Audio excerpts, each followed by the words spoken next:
approved a couple of years ago before the new government came in. I took the liberty of going through the plans, all that. The developer did put a guardhouse in the layout plan, but then somebody in MPHJ didn't see it at all. You could have oversight or deliberately oversight or conveniently, overlook kind of thing, all that. But you compare your guardhouse with the other one, Kim Crest. See, Kim Crest is so nicely done.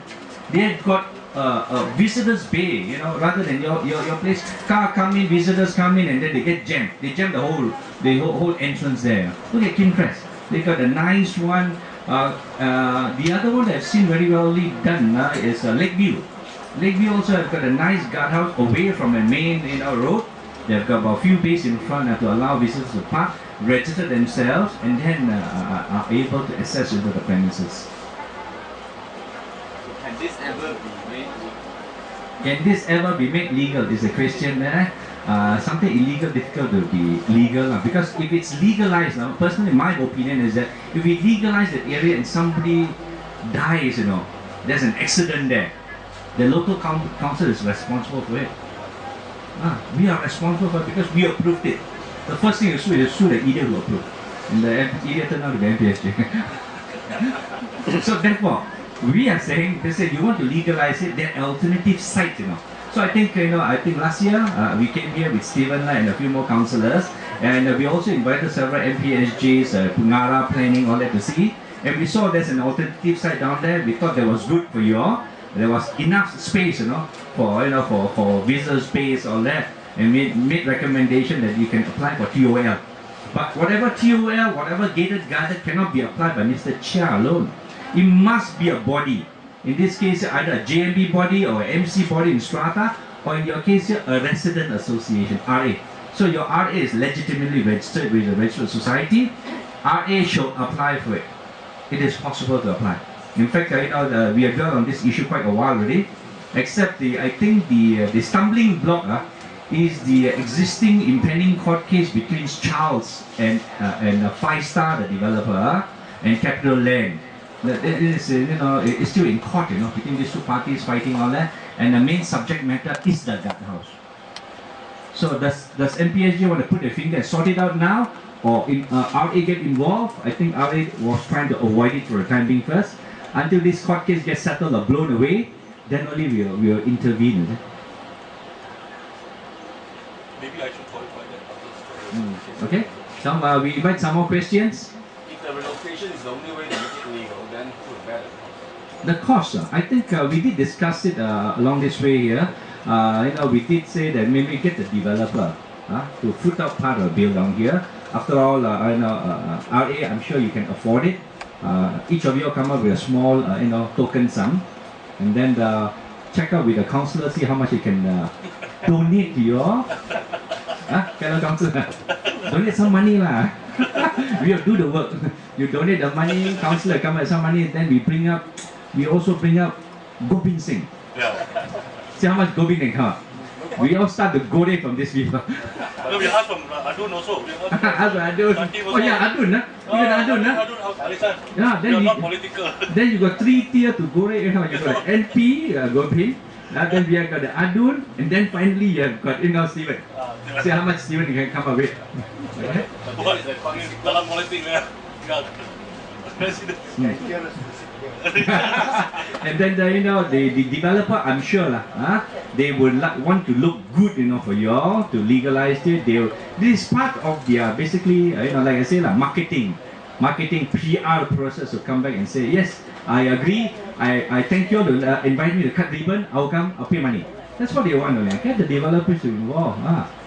Especially this is the result of the wrong design in the first place and then wrong approval. Probably along those lines. Like I said, this is contentious court case here. Is there a Charles among us here? No. Charles is not here. No, he's not a member already. He's defaulted his membership. I see. Yeah. There may be some Charles friend here that will probably report back to him. I hope they do. Come, let's invite some more questions. Any more questions? Come, otherwise I'll pass the mic back over to you, Chair. Any more questions? Your committee can ask questions. Chair.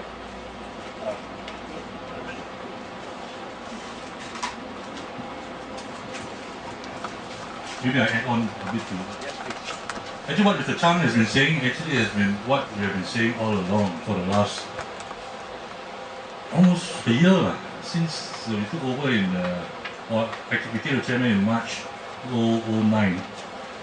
This is precisely our problem. Our problem is not so much the legality or illegality of the guardhouse. We shift it also is going to be illegal by the law. But the question is the liability. The guardhouse location now is hazardous. I don't know how many more times I can actually repeat and repeat and repeat myself. It is hazardous. Before that road opened to Puchong, nobody wanted to turn right because it was a cul-de-sac, a dead end. And once it opened in January or February of last year, everybody coming out wanted to turn right. And how many times you avoided and missed, have had narrow misses already. I personally have seen too, I've got photographs. We have also had an accident happening at our guardhouse. So it is hazardous. Now, a less hazardous situation was actually scouted out by MPSJ. Led by Mr. Chang and the Penara Pembangunan and MPSJ. They came in April, they did a survey, they proposed a place and asked us to apply for the TOL because we will have the local standby to apply. So, before anything to be done, somebody will sabotage ROS. Nothing can move. So we don't have anything to do. So we continue just pay security. This is actually what happened. We have got a bunch of monkeys among us, which I didn't want to say. And they are not among us today. But who have been sabotaging and sabotaging. If the dedication by Ramesh and his team is not there, you won't even have an AGM today, I tell you. And nothing. You won't even have gas today. And it was actually missed it by a hair's breadth. 31st, 1st October and November. That's it. That day the decision not made properly, it's a free-for-all here. Right? Now the guardhouse situation that everybody is fighting about, even if we shift it to the recommended place, the legality is still debatable. But MPSJ is willing to help us there. MPSJ, by default, by tacit approval or by official approval, they take over the liability. We are going to say, hey, you ask us to apply, we approve, we shift, we pay, or whoever pays, the guardhouse is there, any legality is on your shoulders. Of course, maybe the developer gets away scot-free. But are we going to be pursuing this until the end of our days? Move on. We have to move on. And we expect challenges to come in going forward from residents who may be staying where I'm staying, who will be inconvenienced by a new location. It hits me exactly where it hurts. I'm staying there. And I'm willing to look at it on a very overall basis and see the welfare of all rather than to look at ourselves. Okay? So there will be residents who are not willing to do that. Ultimately, the only solution is not to go for a referendum and vote and get 100% support or 85% support or 50% support. Ultimately, the solution, I'm telling you now, has to come down from the top. They say, this is illegal, we are not taking responsibility, this is hazardous, we are not taking responsibility for liability. You either come up with a personal guarantee, which MPSJ has asked the developer for. They are going to ask us for it. You think anybody is going to run your PHRA if they have to sign a guarantee to the authorities for any liability? Everybody here will run away. Well, who the hell is going to manage the place? So ultimately our solution has to come up from the top. We hope we will have no choice but to shift it. Right? And then forever live at peace from any potential liability suits. Okay? So this is going that way. You can tell your neighbors, you can tell them, you can do it. It's an open secret. No more pussyfooting around. This is one of the reasons why I quit as a chairman. Right? Any questions, please? Any other questions? We actually have got a